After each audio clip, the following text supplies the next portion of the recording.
എൻ്റെ അപ്പനപ്പൂപ്പന്മാർ കാലം മുതലേ ഞങ്ങൾ കമ്മ്യൂണിസ്റ്റുകാരായി. ഈ കമ്മ്യൂണിസ്റ്റുകാരെ കൊണ്ട് ഒരു വായിക്കും കൊള്ളുക. അവരുടെ കീശ നിറയ്ക്കണമെന്നല്ലാതെ പുതിയ സർക്കാർ വന്നത് ലോട്ടറിയിൽ എന്തെങ്കിലും പ്രതീക്ഷ ഉണ്ടാകും എന്നാണ് ഞങ്ങളുടെ പ്രതീക്ഷ. പിണറായി കയറിയിരുന്ന് ഇനി ബാക്കിയും കൂടെ കട്ടുമുടിക്കാനില്ല. ജനങ്ങളുടെ കാശ് മുഴുവൻ പിരിയാൻ പിണറായി വിജയന് നേട്ടം ഉണ്ടായി. അല്ല, ജനങ്ങൾക്ക് എന്നാ നേട്ടം ഉണ്ടായേ? 30 രൂപയിൽ 10 രൂപയിൽ കിടന്ന ലോട്ടറിയാണ്. ഇവിടെ ആരോഗ്യമന്ത്രി വീണ ജോർജ്, ഇവിടെ ഒരു ആശുപത്രിയുണ്ട്, ഉദ്ഘാടനം കഴിഞ്ഞു. നല്ലൊരു ഡോക്ടർ പോയെന്നോർത്ത് സന്തോഷിച്ചിരിക്കുമ്പോഴാണ് പിന്നെയും പ്രതിപക്ഷത്തോട്ട് തള്ളിക്കയറ്റി വെച്ചിരിക്കുന്നത്. അയാളെ അവിടുന്ന് ഇറക്കി വിട്ടേച്ച വേറെ എത്രയോ പേരുണ്ട്. നമസ്കാരം. പുതിയ സർക്കാർ അധികാരത്തിൽ വരുന്നതോടെ ലോട്ടറി മേഖലയും വലിയ പ്രതീക്ഷയിലാണ്. നിലവിൽ പ്രൈസുകൾ കുറവാണ്, അതിനനുസരിച്ചുള്ള കച്ചവടം വലിയ കുറവ് സംഭവിക്കുന്നുണ്ട്. കഴിഞ്ഞ സർക്കാരിൻ്റെ കാലത്ത് ഈ ലോട്ടറി വിൽപ്പന തന്നെ വലിയ വിമർശനങ്ങൾ നേരിടേണ്ടി വന്നിട്ടുണ്ട്. ഈ മേഖലയിൽ നിരവധിയായ സാധാരണക്കാരാണ് കച്ചവടം ചെയ്ത് അവരുടെ ഉപജീവന മാർഗം നടക്കുന്നത്. എന്നാൽ അവരുടെ ഉപജീവന മാർഗം പോലും തടസ്സപ്പെടുന്ന തരത്തിൽ ലോട്ടറി കച്ചവടം കുറവായിരുന്നു എന്ന് വലിയ പ്രതിഷേധവും ആക്ഷേപവും ഒക്കെ ഉണ്ടായിരുന്നു. ഈ സാഹചര്യത്തിലാണ് LDF സർക്കാർ മാറി പുതിയ UDF സർക്കാർ അധികാരമേൽക്കുന്നത്. ആ സാഹചര്യത്തിൽ ലോട്ടറി മേഖല, ലോട്ടറി വിറ്റ് ഉപജീവനം നടത്തുന്ന ആളുകളൊക്കെ തന്നെ വലിയ പ്രതീക്ഷയെ അർപ്പിച്ചിരിക്കുകയാണ്. നമുക്ക് 18 വർഷമായി കാഞ്ഞിരപ്പള്ളി മേഖലയിൽ ലോട്ടറി വിൽക്കുന്ന അമ്മണി എന്ന ചേച്ചിയുടെ വാക്കുകൾ കേൾക്കാം. ലോട്ടറി കച്ചവടം ഭയങ്കര കഷ്ടത്തിലാണ്. 120 ടിക്കറ്റ് എടുത്താൽ 10 മണിയാകുമ്പോൾ തീർന്നുകൊണ്ടിരുന്ന. ഇപ്പം പ്രൈസും ഇല്ല, ആൾക്കാർക്ക് എടുക്കാനും മടിയാണ്. പ്രൈസ് ഇല്ല, ഇനി ഇരിക്കുക 20 എണ്ണം കൂടെ. ഈ 6 മണി 6:30 ആകുമ്പോൾ ഇവിടെ വരുന്നു. ചിലപ്പോൾ വല്ലതും കഴിക്കാൻ സമയം കിട്ടിയാൽ പോകും, അല്ലെങ്കിൽ ഇങ്ങനെ തന്നെ. പുതിയ സർക്കാരൊക്കെ വന്നിട്ടുണ്ട്. പുതിയ സർക്കാർ വന്നത് ലോട്ടറിയിൽ എന്തെങ്കിലും പ്രതീക്ഷ ഉണ്ടാകും എന്നാണ് ഞങ്ങളുടെ പ്രതീക്ഷ. പക്ഷേ പിണറായി സർക്കാർ ഇരുന്നത് പോലെ ജനങ്ങളെ ഇരുന്നാൽ മതി. പിന്നെ ഇനിയിപ്പോൾ കയറ്റിയിട്ടുണ്ടല്ലോ എന്നാ പ്രതിപക്ഷ നേതാവായിട്ട് അറിയാവുന്നവരാരേലും ആനെ ഇനി നിയമസഭ കയറ്റിയിരുത്തോ? ഇല്ലല്ലോ. ഇപ്പം പിണറായി കയറിയിരുന്ന് ഇനി ബാക്കിയും കൂടെ കട്ടുമുടിക്കാനില്ലേ? ജനങ്ങളുടെ കാശ് മുഴുവൻ പിരിയാൻ VD സതീശൻ അല്ലെങ്കിൽ മുഖ്യമന്ത്രിയായി സത്യപ്രതിജ്ഞ ചെയ്യും എന്നാ ഞങ്ങളുടെ കണക്കുകൂട്ടൽ. നടന്നു. ആ മനുഷ്യന് എല്ലാവർക്കും വേണ്ടിയിട്ട് നല്ലതേ ചെയ്തിട്ടുള്ളൂ. അല്ലെങ്കിൽ കോൺഗ്രസ്സുകാർ കയറുന്ന ഏറ്റവും ഭംഗി. ഒന്നെങ്കിൽ കോൺഗ്രസ്സുകാരനുമായിരുന്നു, അല്ല BJPക്കാരനുമായിരുന്നു. ഇവരിലാരേലും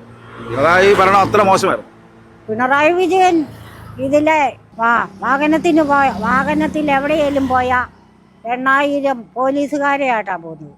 ബാക്കി മുഖ്യമന്ത്രിയായിട്ടിരുന്ന PS അച്യുതാനന്ദൻ ഇരുന്നു, K കരുണാകരൻ ഇരുന്നു, മുഖ്യമന്ത്രിയായിട്ട് ഉമ്മൻചാണ്ടി സർക്കാരിരുന്നു. അവരൊക്കെ പോകുമ്പോൾ 2 പോലീസ് വണ്ടിയുള്ളൂ, ഒന്ന് മുന്നിലും ഒന്ന് പുറകിലും. ഈ പുള്ളിക്ക് പേടിയായിട്ടല്ലേ ഇത്രയും ജനങ്ങളുടെ ഇടയ്ക്കൂടെ? ജനങ്ങൾ കാരണമല്ല ഒരു മന്ത്രി. പുള്ളിയുടെ ഭരണം എങ്ങനെയാണ്? പുള്ളിക്കാണോ നേട്ടം ഉണ്ടായത് അതോ ജനങ്ങൾക്ക് നേട്ടം ഉണ്ടായിരുന്നു? പിണറായി വിജയന് നേട്ടം ഉണ്ടായി. അല്ല, ജനങ്ങൾക്ക് എന്നാ നേട്ടം ഉണ്ടായേ? 30 രൂപയിൽ 10 രൂപയിൽ കിടന്ന ലോട്ടറിയാണ്.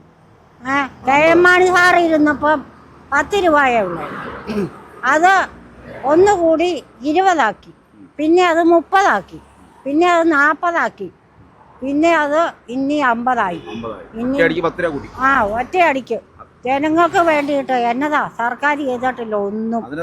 പ്രൈസും ഇല്ല. 5000, 23. ഞാൻ കച്ചവടത്തിന് ഇറങ്ങുമ്പം 35,000 ഉണ്ടായിരുന്നു ഇറങ്ങുമ്പം. ഇപ്പം അത് കുറഞ്ഞു 18,000 ആയി. അത് എല്ലാവർക്കും ഒന്നും കിട്ടുന്നുമില്ല. എല്ലാവർക്കും എന്നും കിട്ടുമല്ല, എന്നാലും ഒരാഴ്ചയിൽ ഒരു 3 ദിവസം കൊടുക്കാൻ പറ്റില്ല. ഒരു ദിവസത്തെ തച്ചൊക്കെ ഉണ്ടാവും, അത് കിട്ടുന്നില്ല. ഒരു ദിവസത്തെ തച്ച തന്നെ 10 എണ്ണം കടം പോയാൽ തച്ച അതേ വഴി പോയി. ഒരു ടിക്കറ്റിന് 43 രൂപ 50 പൈസ. ഏതായാലും ഇങ്ങനെ പ്രൈസ് ഒന്നും ഇല്ലാതെ ടിക്കറ്റ് വരുന്ന അതിനൊരു മറുപടി ജനം കൊടുത്തിട്ടുണ്ട്. LDF സർക്കാർ താഴെ പോയല്ലോ. LDF സർക്കാർ താഴെ പോകണമെന്നേ ഞാൻ അന്നും പറയുന്നുള്ളൂ, ഇന്നും പറയുന്നുള്ളൂ. അത് എൻ്റെ അപ്പനപ്പൂപ്പന്മാർ കാലം മുതലേ ഞങ്ങൾ കമ്മ്യൂണിസ്റ്റുകാരായി. ഈ ഈ കമ്മ്യൂണിസ്റ്റുകാരെ കൊണ്ട് ഒരു വായിക്കും കൊള്ളില്ല. അവരുടെ കീശ നിറയ്ക്കണമെന്നല്ലാതെ കേരളം മുറ്റൂർ മുടിച്ച് മുണ്ടപ്പാള തല്ലി അയാളെ തടി തപ്പി. ഇപ്പം അടുത്തത് ഇനി പ്രതിപക്ഷത്തിരുന്ന് എന്നൊക്കെ ചെയ്യുക. പ്രതിപക്ഷത്തിരിക്കാൻ പോലും പറ്റത്തില്ലാത്ത ആളാണോ? അതെ, അതിനുള്ള യോഗ്യത പോലും പുള്ളിക്കില്ല. പിന്നെ അയാളെ പിടിച്ച് പ്രതിപക്ഷ നേതാവാക്കിയതിന് ജനങ്ങളെ കൊല്ലേ അല്ല എന്നതാ. ഏതായാലും വി.ഡി. സതീശൻ പുതിയ സർക്കാർ വരുമ്പോൾ ഈ ലോട്ടറി മേഖല അത് നിങ്ങൾ താങ്ങി നിർത്തണം മേഖല താങ്ങി നിർത്തിയില്ലെങ്കിൽ ആകെ കഷ്ടപ്പാടാകും. അത് കാശുള്ള വീട്ടിൽ അവന്മാർ ചെയ്യുന്നുണ്ട്. കാശില്ലാത്ത പാവങ്ങൾക്കും വയ്യാത്തവർക്കും വികലാംഗർക്കും ചെയ്യാൻ വേണ്ടിയിട്ടാണ് ലോട്ടറി പണ്ടേ ഇറക്കിയത്. ഇതിപ്പം ഉള്ള വീട്ടിലെ ആൾക്കാർ ഇത് ഞങ്ങൾ പറഞ്ഞില്ലേ 120 ടിക്കറ്റിന് എന്നാൽ 5220 രൂപ കൊടുത്തില്ലെങ്കിൽ അവൻ ടിക്കറ്റ് തരും. അത് അല്ല, എത്ര വർഷമായി അമ്മ? 1 കോടി ഒരു 2 പേർക്ക് കൊടുത്താലും കുഴപ്പമില്ല. 1 കോടി ഇതിനകത്ത് മാത്രമേ ഉള്ളൂ അല്ലേ? 1 കോടി അല്ല, ഇപ്പോൾ 1 കോടിയാ. ഒന്നെങ്കിൽ കുറഞ്ഞത് 2 പേർക്ക്, അല്ല ഒരു 5 പേർക്ക്, കൂടിയത് 5 പേർക്ക്. 5000 18 എണ്ണം, 2000 7 എണ്ണം, 1000 ഏതാണ്ട് 10 20 22 എങ്ങാണ്ടോ ഉണ്ട്. 20 ഇല്ല, 18 19 ഉള്ളൂ.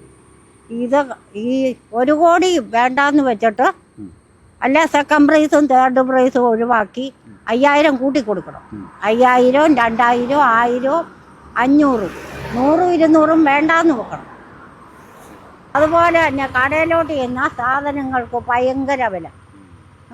ഇപ്പം ഒരു 1/2 കിലോ പയറോ അല്ല പരിപ്പോ, പരിപ്പും പയറും അവിടെ നിൽക്കട്ടെ, പച്ചക്കറി ഐറ്റങ്ങൾക്ക് മുഴുവൻ ഭയങ്കര വില. സർക്കാർ കയറിയില്ല, അതിന് മുമ്പേ വില കൂട്ടാൻ തുടങ്ങി. എങ്ങനെ പാവങ്ങൾ കഞ്ഞി കുടിച്ചു പോയി. അതുപോലെ റേഷൻ കടയിൽ നിന്ന് അരി കിട്ടുന്നതിനകത്ത് ആരോഗ്യം ഉണ്ടാകാനാണെന്നാണ് പറയുന്നത്. പക്ഷെ അത് കഴിക്കുന്നത് അതിനകത്ത് കിടക്കുന്ന കണ്ട അത് പട്ടിക്ക് പോലും വേവിച്ച് കൊടുത്താൽ തിന്നു വരും. മാറ്റം വരണമല്ലേ? ഇത് പണ്ട് കൊടുത്തതുപോലെ എല്ലാ സാധനങ്ങളും കൊടുക്കണം. ഇത് ചീഞ്ഞ നാറിയ പുഴുത്തെ അരിയും കൊടുക്കും. എന്നിട്ട് കേന്ദ്രത്തിൽ നിന്ന് നല്ല അരി കൊടുക്കും. ഇവിടെ ആരോഗ്യമന്ത്രി വീണ ജോർജ്, ഇവിടെ ഒരു ആശുപത്രിയുണ്ട്, ഉദ്ഘാടനം കഴിഞ്ഞു. നല്ലൊരു ഡോക്ടർ വൈദ്യനൊഴിച്ചിലായിട്ട് ചെല്ലുന്നവരോട് പറയും ENT ഡോക്ടറെ പോയി കാണാൻ. അത് അങ്ങനെയാണോ വേണ്ടിയത്? നമ്പർ 1 കേരളം എന്നാണ് അവരുടെ. നമ്പർ 1 അവർ നമ്പർ 1 ആക്കിയ അത് അവർ പറഞ്ഞില്ലെങ്കിൽ അവർക്ക് അവിടെ കീശയിലോട്ട് വീഴുമല്ല. ഈ നമ്പർ 1 കേരളം. ഞാൻ ചോദിക്കട്ടെ, പിണറായി സർക്കാർ പോയതേ നല്ലതാ. പോയെന്ന് ഓർത്ത് സന്തോഷിച്ചിരിക്കുമ്പോഴാ പിന്നെയും പ്രതിപക്ഷത്തോട്ട് തള്ളിക്കയറ്റി വെച്ചിരിക്കുന്നത്. അയാളെ അവിടുന്ന് ഇറക്കി വിട്ടേച്ച വേറെ എത്രയോ പേരുണ്ട്. രമണിയുടെ കുടുംബത്തിന് നേട്ടം ഉണ്ടാക്കാനാണോ ഒരു മുഖ്യമന്ത്രിക്ക് ജനങ്ങൾ വോട്ട് ചെയ്യുന്നത്? ആണോ? അല്ലല്ലോ. ഇപ്പം വി.ഡി. സതീശന് എല്ലാവരും വോട്ട് ചെയ്തു. വി.ഡി. സതീശൻ്റെ കുടുംബത്തോട്ട് വേണ്ടി ചെയ്യാനല്ല, അത് ജനങ്ങൾക്ക് വേണ്ടി ജീവിക്കണം. ജനങ്ങളെ അറിഞ്ഞ് ജനങ്ങളെ സേവിച്ചാലേ പിന്നെ ആ ആൾക്ക് പുരോഗമനം ഉണ്ടാവുകയുള്ളൂ.